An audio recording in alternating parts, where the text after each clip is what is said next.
Good afternoon and welcome to another episode of Mr. Long Island's Search for Truth and Beauty. My name is Michael Watt, aka Mr. Long Island, and our guest this week is Sheira Brayer from Motivate, Motivating Teens Through Music, which is a fascinating topic that we've discussed previously and I'm very excited, want to learn more about it.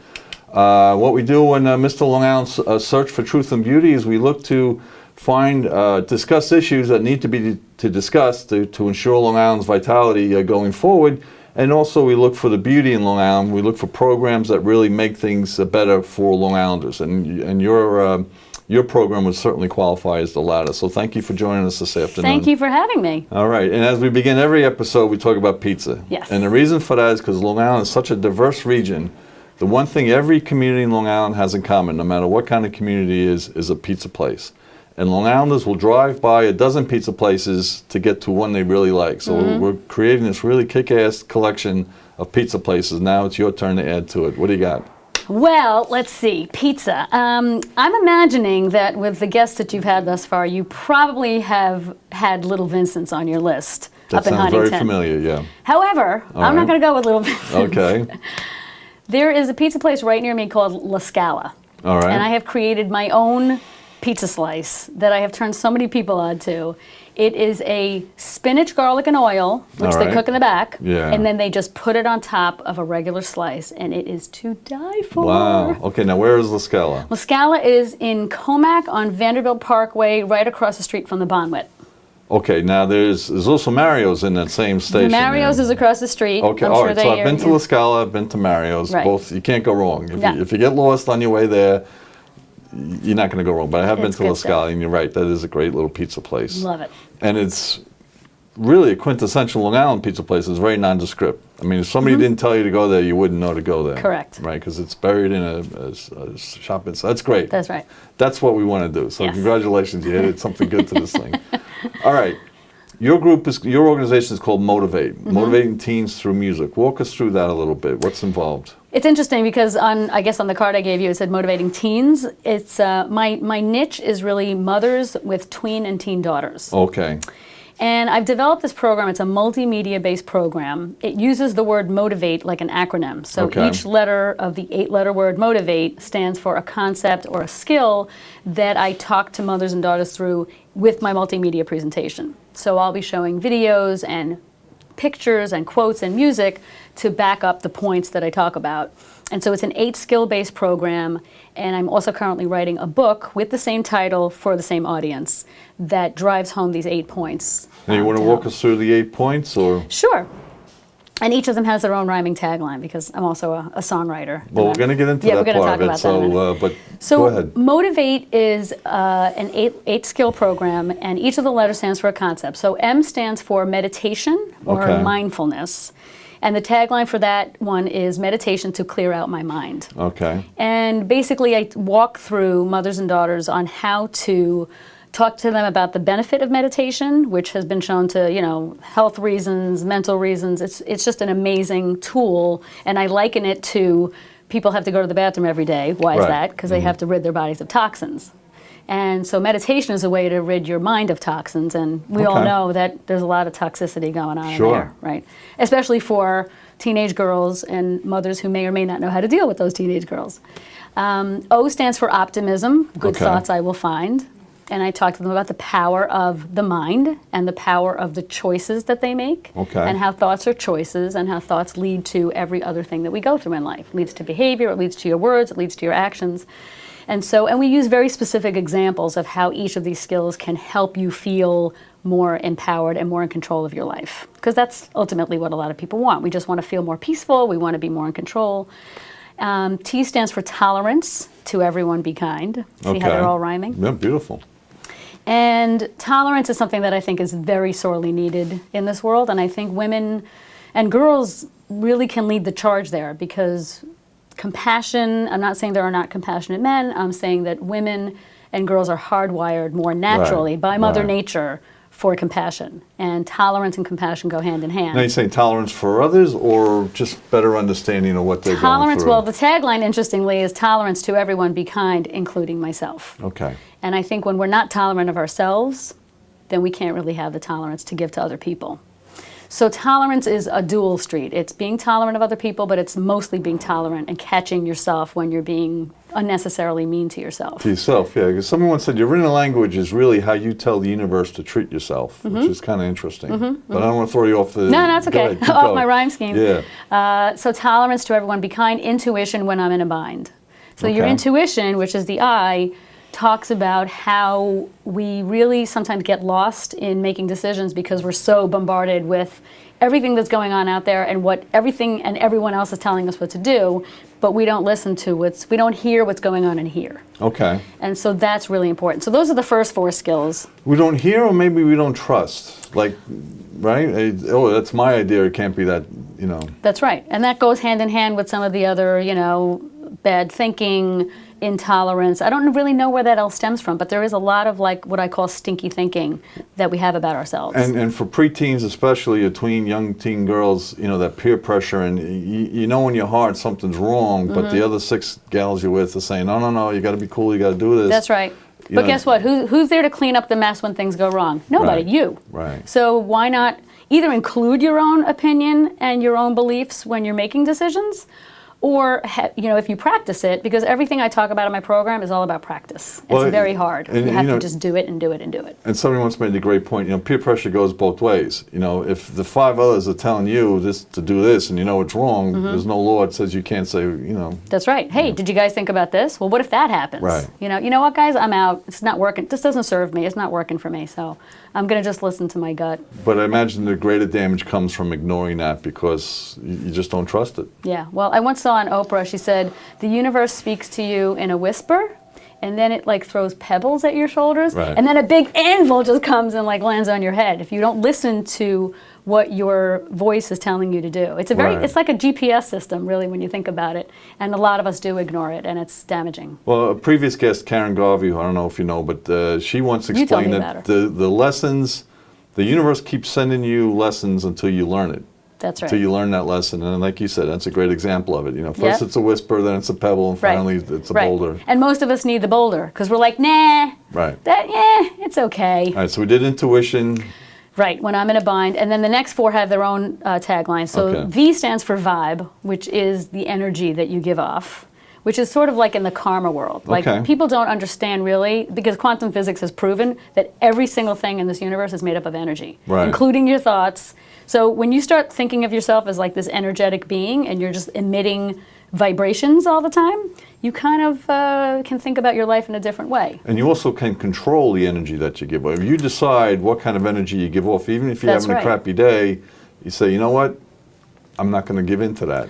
That's right. And it takes practice. That's the thing. Everything that's worthwhile takes practice. But half the battle is recognizing it. Totally. I would think. Totally catching things. Just like, oh, you know what? I'm not giving off such a great... Like, would I want to be on the receiving end of whatever I'm giving out right now? Right. And if you're not, then change it. So vibe is mine high or low. Okay. Because high frequencies are generally associated with, you know, love and caring and sharing and all that really yummy stuff. And then the low frequencies are jealousy, rage, anger, you know, depression. Right. And then everything in between. Okay. So that's the vibration, and we have a lot of fun in the program because, like I said, it's all multimedia based. So I try to, you know, use the screen when I can to emphasize certain points. A stands for attitude, which, you know, as mothers of teen daughters, we know we can't get enough of that. Oh, you're laughing. Remember, I have 6 sisters, so I know about teen girl attitude, and they were all good. Now they are, but maybe not when they were 11 or 12. But that's for another time. Yes. So attitude, I reap what I sow. So vibe is mine high or low. Attitude, I reap what I sow. And really what we talk about with attitude is the language that we use. Because I think, you know, in English they teach you grammar and spelling and punctuation, like all these things when it comes to the English language. But I don't think we do such a great job of teaching kids how to use their words. Like your intonation and the words that you choose. Like words have a lot of power. And I don't think we realize how a little tweak of the wording can totally make a conversation go in a different way. Both your internal conversations and your external conversations. Yes. Yeah. That's a very good point, actually, because it's all inside out stuff. Right. That's what I taught. My whole platform is living from the inside out. We all tend to live from the outside in. You know, if everyone says I'm okay, then I'm okay. But you have to think you're okay first. Of course. T stands for thankfulness. Let my gratitude show. All right. I'm a big believer in you can't be bitter and thankful at the same time. Right. It's just, you can't.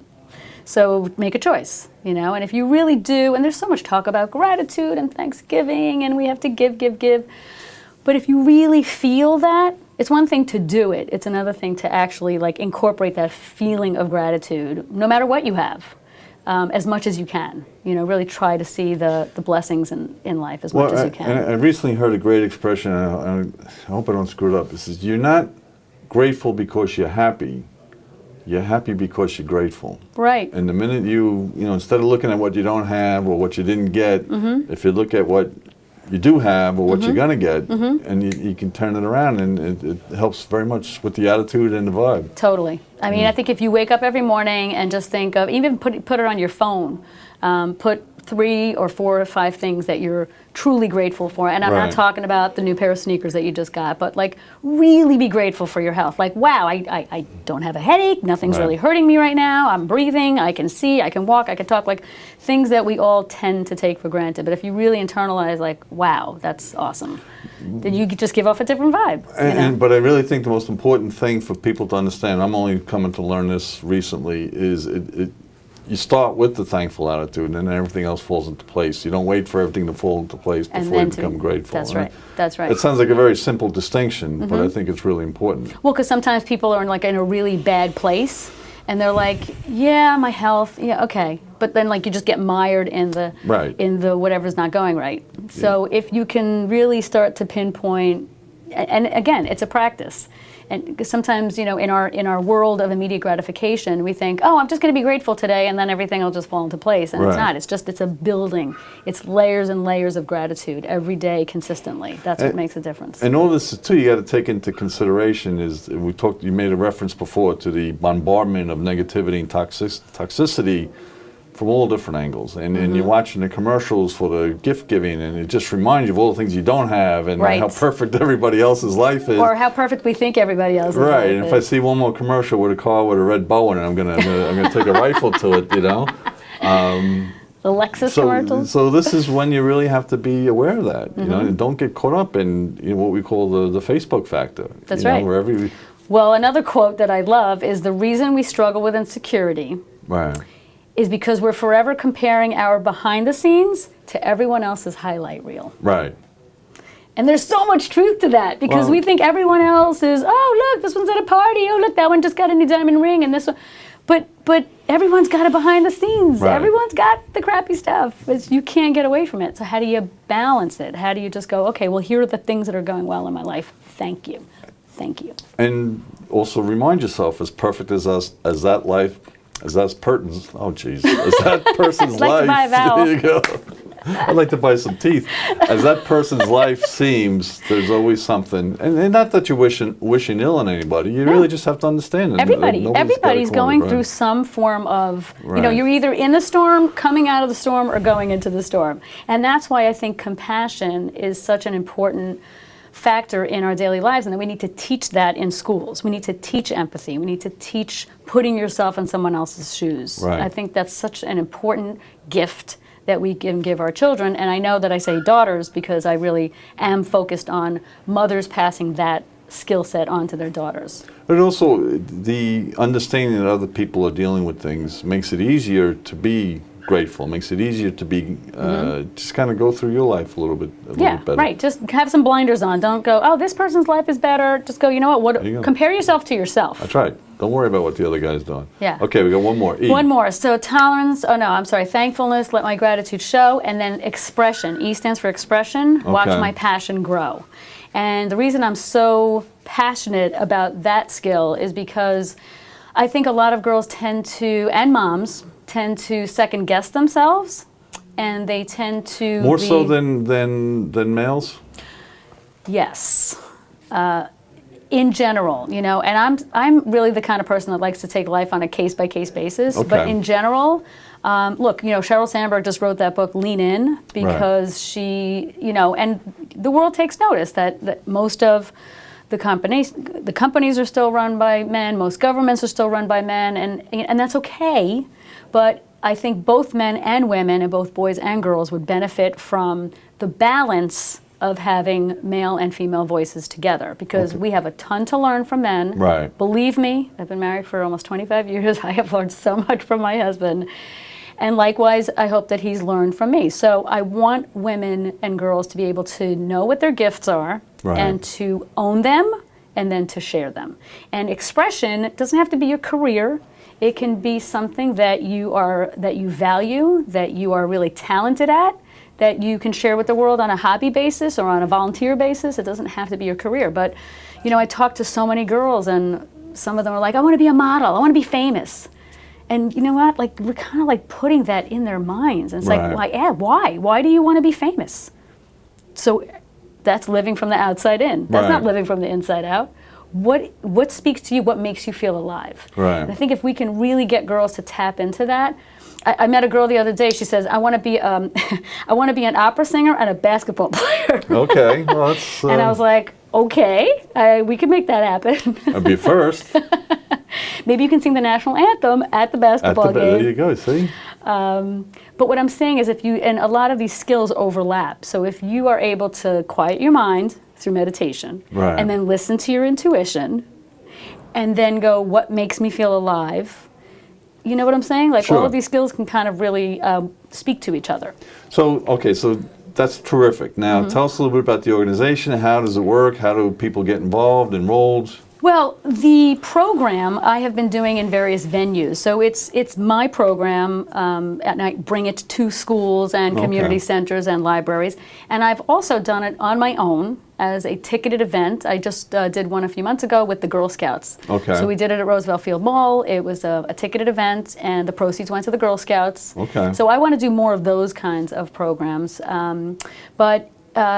You know, if schools and community centers and libraries want to bring a program like this in, specifically geared towards mothers and their tween and teen daughters, you know, that's got to get the word out that way. Well, is the challenge that moms and daughters don't know that these programs are available, or they don't know the value of understanding what these programs have to offer? You know, it's been around for about a year and a half, which I've been doing, you know, on the side when I have, you know, my bread and butter work that I do too. So I'm trying to grow it as organically as I can.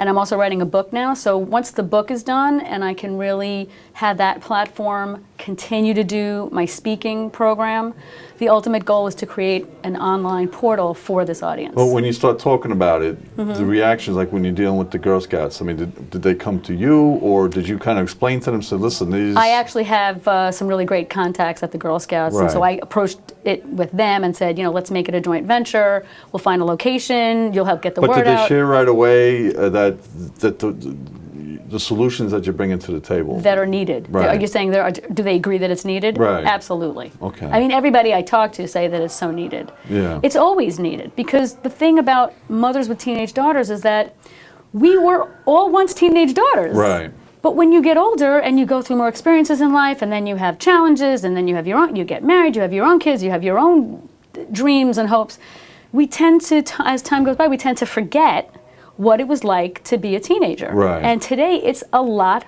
harder, in my opinion, and a lot of people agree, it's harder to be a teenage girl today because of the bombardment of and messaging, and just everything is so pervasive. It's confusing for them. You know, they're just bombarded with images and messages that can overwhelm. And so it's up to us moms to help them navigate our own stuff, and help them, because they're the next generation of mothers and leaders. Right. And you know, the teenage girls, when I was a teenager way back in the dark ages, you were a teenage girl? I was I mean, their role models, Carly Simon, Joni Mitchell, who's the third one? I keep forgetting. Carole King. You know, those are rock solid. Linda Ronstadt. Yeah. You know, You're talking music. Music. Yeah. Music. Yeah. I'm just thinking the potential role models. Yeah. Barbara Walters was breaking new ground back then. Right. You know, 30, 40 years later, it's a very different, and if I had teenage girls, which I don't, I would be very, very frightened about who my teenage daughters were emulating or looking to emulate. That's right. But here's the key. Okay. The key is we need to be those role models for our daughters. Right. We need to be involved in what they're saying and what they're thinking and not what they're thinking, but we need to model the behavior. So if we want our daughters to be more confident, we have to be more confident. We want our daughters to be more tolerant and patient. We have to be that for them.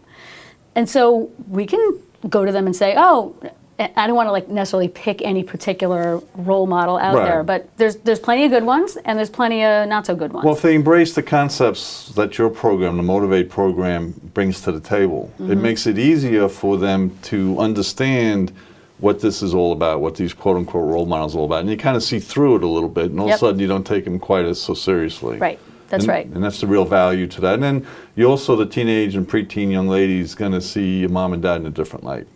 And you're going to see them for the role models that they are and how they're trying to just make their lives a little bit better. That's right. And teen girls want to stay connected to their moms. The problem is mostly in the communication. You know, how are we communicating with our daughters? Are we being patient with them? If our daughters don't want to talk to us and if they're in a bad place, then just, you know, you can nod your head nicely. We tend to want to fix and analyze and, you know, break things apart and solve their problems and not let them fall and fail. And we're not doing them any favors when we do that, because that's when they lose the confidence. They automatically lose some self-esteem by becoming much more self-aware and self-conscious. But if we moms can just, you know, be their guide, their GPS system, as opposed to their decision maker, then they can say, oh, you know what, that last time I did that didn't work for me. I'm going to try something else. So you're basically empowering these young ladies and empowering the moms to help deal with the young ladies, and I think that's terrific. Is there a website where somebody can go and get more information? There is my website, SheiraBrayer.com. And it's B-R-A-Y-E-R. And the first name is actually a little more troubling. It's S-H-E-I-R-A. SheiraBrayer.com. And on there are some tools and resources. There's a video that talks about the program. There's some press. There's I have coaching. But they can reach out to you through there and get in touch with you and say, hey, I got this program. I'd love to have you come down and talk to the young ladies and whatnot. And I also do mother-daughter coaching, one-on-one. This is terrific. So thanks, Michael. Once again, we have another instance of somebody doing something great for Long Island, and we're very grateful. Terrific program, very needed. You know, I just can't imagine raising a teenage daughter in these times. I had the two sons, and God bless them. And you know, it's. And I'm sure they're fabulous. I'm very proud of how they turned out. But on more than one occasion, my wife and I said to each other, "Thank God for that Y chromosome. It just seems a lot easier." This has been yet another episode of Mr. Long Island's Search for Truth and Beauty. Our guest is Sheira Brayer. The website is SheiraBrayer.com, and the program's called Motivate, and it's terrific. And Sheira, thank you very much for your time. Thank you. And thank you for your time. See you next week.